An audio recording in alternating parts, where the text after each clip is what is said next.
Hai Sobat Polri, berjumpa lagi dengan saya Brikpo Langgita, masih di podcast yang sama, podcast Tatak Terawang Tungga Polres Rejang Lebong. Nah, hari ini edisi super spesial karena perdana Polres Rejang Lebong mengundang narasumber dari luar instansi. Hari ini di hadapan saya sudah hadir Rektor Universitas Patpetulai. Selamat datang Bapak, terima kasih waktunya menyempatkan di tengah kesibukan kegiatan yang banyak. Terima Boleh kasih. boleh mungkin perkenalan dulu ke Sobat Polri Bapak. Baik, terima kasih.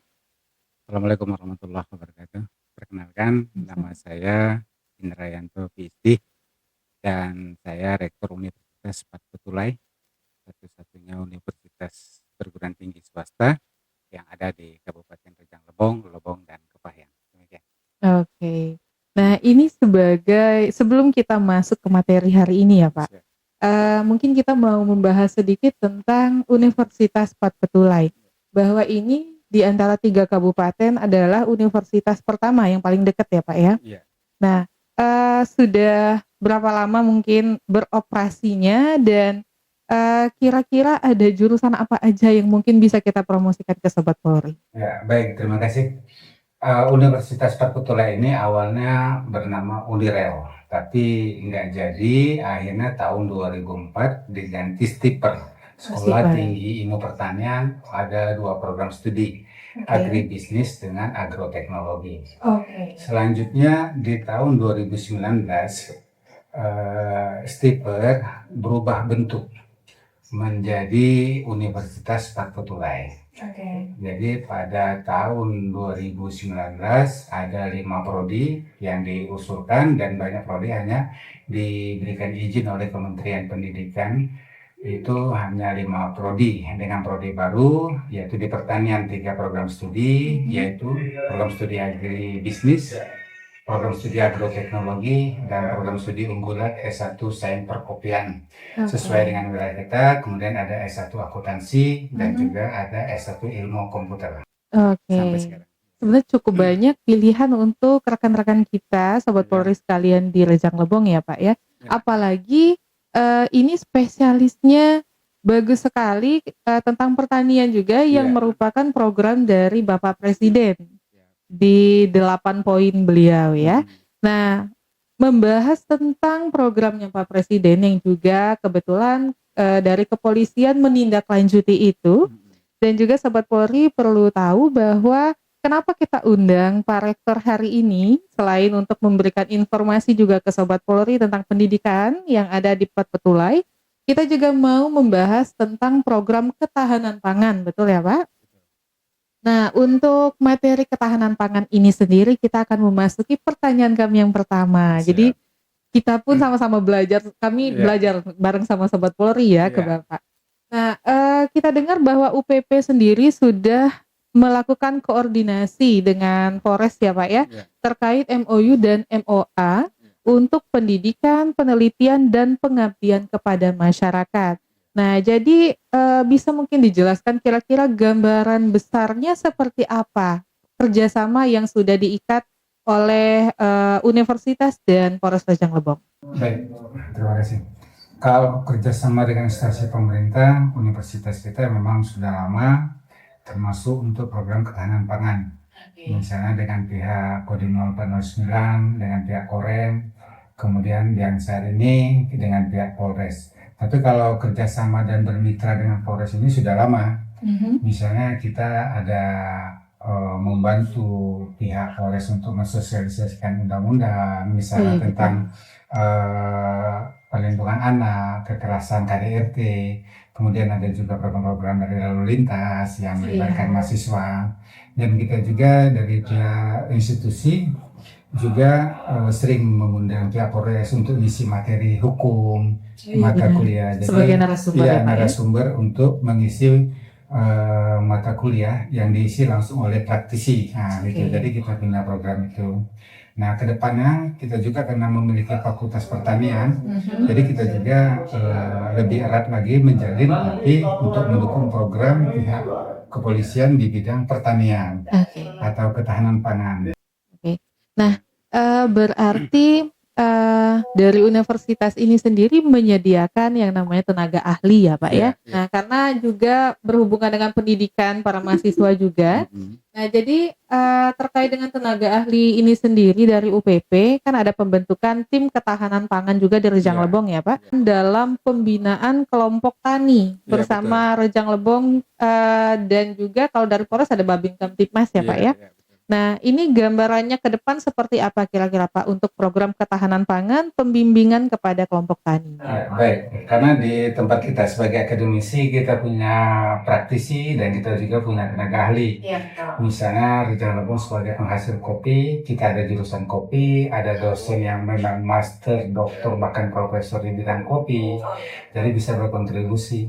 Kemudian kita juga banyak desa-desa binaan. Misalnya ada di Suku Empat Menanti, ada di daerah-daerah lain, di Kabupaten Lebong juga, di Kepahyang, yang memang ada beberapa binaan, baik kelompok tani, institusi, PKK-nya, atau semuanya. Nah, jadi ini memang dari program Polri ini akan nyawut, misalnya untuk keterlibatan pihak Polri dalam bidang ketahanan pangan. Mungkin kita belum melihat PTR-nya slot yang mana untuk Polri. Kalau untuk TNI mungkin sudah jelas untuk ketahanan pangan bidang padi dan segala macam. Tapi yang jelas untuk yang Polri ini untuk ketahanan pangan, prediksi saya pertama memang untuk pengawalan distribusi pupuk subsidi. Nah, jadi harus sampai ke masyarakat dan memang terkontrol. Kemudian kita juga berbicara dengan pimpinan Polri untuk membantu Babin Kamtipmas untuk mendapatkan ilmu dasar bidang pertanian sesuai dengan wilayahnya. Kalau misalnya di Polsek di bagian atas yang lebih fokus di kopi, kita punya ahli kopi akan mendidik ilmu-ilmu perkopian, pertanian dasar kepada pihak Babin Kamtipmas atau juga yang lainnya. Nah, karena di Polri sendiri kita fokus ke pengamanan seperti Bapak bilang tadi ya, memastikan bahwa distribusi sampai pada tempatnya dengan aman dan tanpa kurang sedikit pun gitu ya.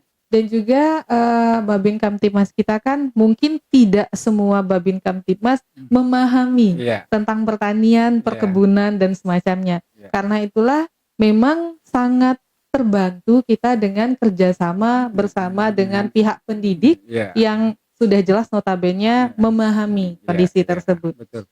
Jadi misalnya kita ada beberapa program yang akan kita anjurkan, misalnya tentang pemanfaatan limbah untuk pupuk organik. Jadi kita bukan hanya mengawal distribusi, tapi menjaga lingkungan juga ya Pak ya. Mengurangi penggunaan pupuk yang selalu bermasalah ini dengan memanfaatkan limbah pertanian menjadi pupuk kompos, nah, kemudian pupuk POC atau POP, pupuk organik cair dan padat. Karena itu lebih bagus daripada pupuk buatan itu Pak ya? Betul, untuk menjaga kelestarian tanah dan yang diambil dari limbah-limbah pertanian itu sendiri. Gitu. Kalau segi harga lebih affordable kita membuat dari limbah pertanian atau dari pupuk yang produksi pabrik Pak? Iya, kalau dari segi kosnya, kalau kosnya itu tentu lebih murah dengan pupuk organik. Karena kita bisa buat sendiri, kita hanya bermodalkan tenaga dan dekomposer, pengetahuan. ada alat, ada namanya untuk dekomposer pengurai. Jadi pengurai. misalnya ada kohe atau dekomposer itu sebagai bahan campuran. Campurannya. Dari organik juga dibuat. Jadi untuk membuat pupuk kompos biar terurai, biar cepat lapuk. Jadi misalnya ada pohon-pohon bekas membersihkan atau merumput di lokasi, nanti kita kasih dekomposer, nanti kita timbun tanah, maka itu menjadi pupuk yang sangat baik untuk organik. Ini pengetahuan yang sederhana tapi penting ini. Betul. Kayak kami dari pihak kepolisian, saya pribadi tadi nggak ngerti dekomposer apa, saya pikir alat. Ternyata sebuah sejenis cairan alat, ya Mbak ya? Cairan dia bakteri, bakteri kayak EM4, kalau merek dagangnya kan masih banyak lagi. Nah jadi sebenarnya ini pun mungkin suatu saat nanti Pak Kapolres kita bisa kayak mengundang dari ahlinya dari UPP untuk bisa memberikan pengetahuan dasar ini juga untuk para babin ya Pak ya. Dan karena kita punya bersentuhan ke masyarakat. Betul. Ada kebetulan mitra kita dari Universitas Bengkulu, kebetulan mitra saya untuk penelitian itu memang profesor di bidang pupuk organik cair. Bersertifikat dari United States, jadi mereka berkapasitas memiliki memang kemampuan yang layak untuk memang diambil ilmu dan publikasi-publikasinya dapat diterapkan di masyarakat. Betul. Mungkin selanjutnya mungkin program Polri ke depan, Mhm. karena pemerintah ini kayaknya lebih fokus untuk tingkat keamanannya, untuk mengurangi alih fungsi lahan. Oh iya, Nah, jadi di betul. Indonesia Ada 1,4,3 Mhm. juta lahan yang telah hilang dibuat perumahan, Oh iya, sarana benar. gitu. Nah, jadi mungkin untuk mengurangi itu sehingga ketahanan pangan tetap ada lahannya. Percuma untuk Nah, program-program lahannya udah jadi rumah, udah jadi apa gitu jadi kan. mengurangi juga Iya, global warming-nya ya, Pak, ya? iya, jadi Kalau dengan penghijauan lahan, penggunaan ya, lahan secara efektif seperti itu ya? selain itu pemanfaatan lahan-lahan tidur, kan banyak lahan tidur yang tidak dimanfaatkan. Ya, mengurangi Ah, juga pembukaan lahan secara liar di hutan-hutan ini, Pak, ya, ya? kalau di hutan dipastikan memang dilarang, tapi ada Mhm. masyarakat memiliki tanah yang tidak dimanfaatkan. Nah, Nah, ini betul. bedanya kalau di Indonesia punya aset tapi tidak bisa menghasilkan. Beda di luar, dia aset itu yang bekerja, dia tinggal di rumah aja. Nah, Jadi aset itu jadi ya, mungkin jadi memang perlahan kita bisa mengubah, ya, mindset-nya ke arah situ dengan betul, pendidikan dan ilmu yang betul. cukup mumpuni Nah, jadi diberikan ya, Pak? memang penyuluh-penyuluh kepada Babin Kamtibmas untuk pemanfaatan lahan yang memang tidur kalau bahasa kita. Betul. Saya memang kami lama tinggal di Eropa, ada beberapa negara. Mhm. Contohnya saat di Belanda ada nama wilayahnya Wageningen, 1 jam Oke. dari Amsterdam. Mhm.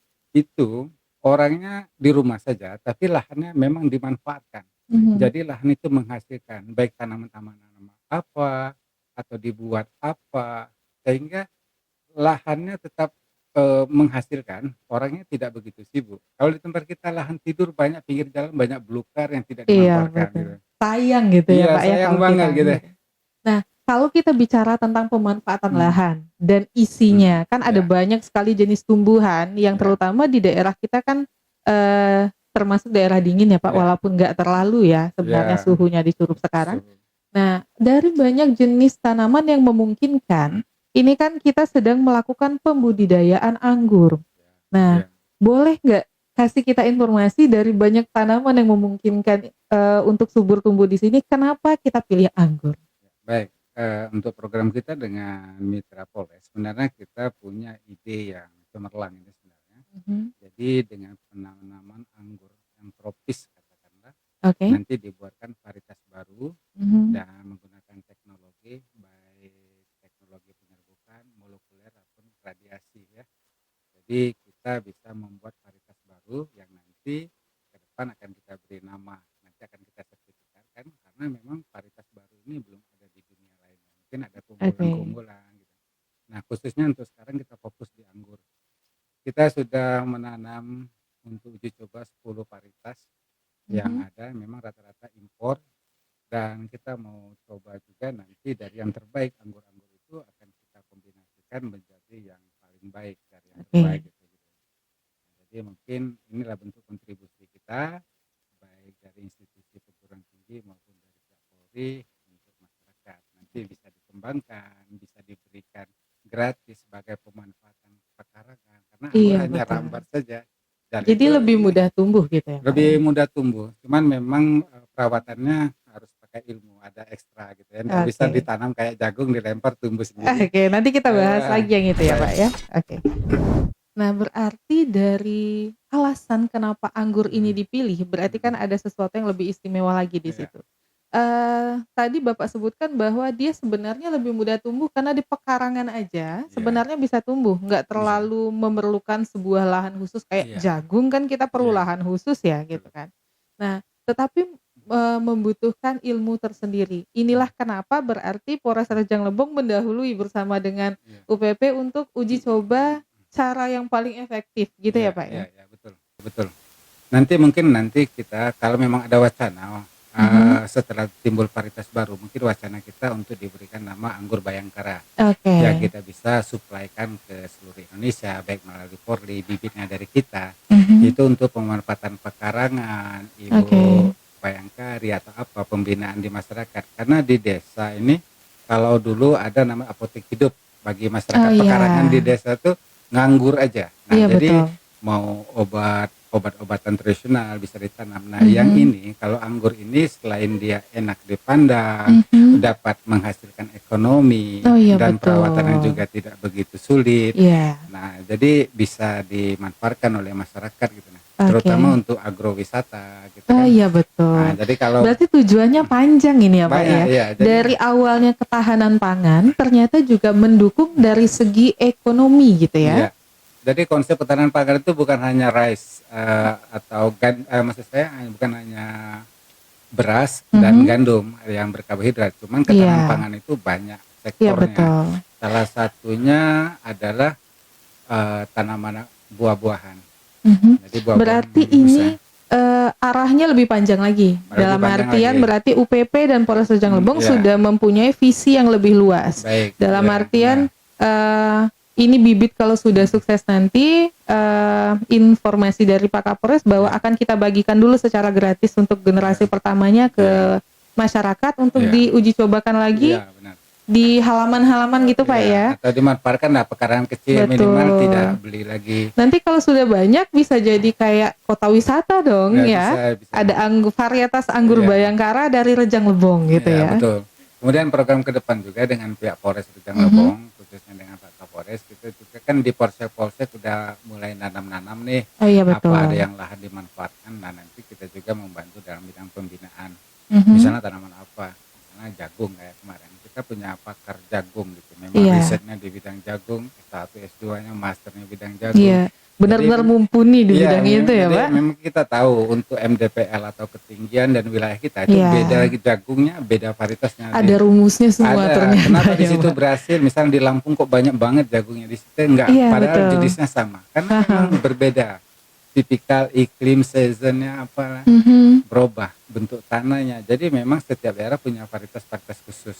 Iya. Misalnya kami punya varietas yang khusus, kami buat tentang pisang khusus Rejang Lebong. Oh iya. Nah, itu nanti bisa kita kembangkan melalui laboratorium kultur jaringan kita.